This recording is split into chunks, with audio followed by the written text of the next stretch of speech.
Без всякого сумніву, Росія мала би повернути уламки літака полякам. І це не просто мав би бути жест доброї волі, а це мало би бути свідченням того, що Росія не має стосунку до цієї трагедії.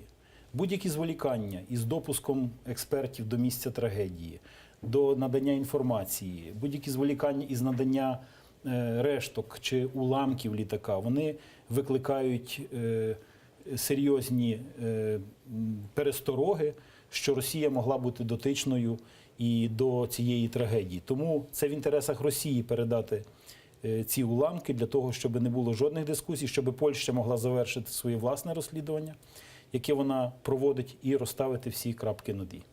А чому досі вони не передали уламки? От для мене це теж велике питання. Це навіть не стиль, це політика Російської Федерації.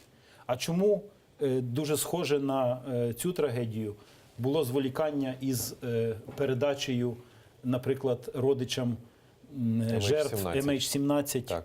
Це один стиль, чи це відсутність стилю, це порушення будь-якого міжнародного права, це варварство.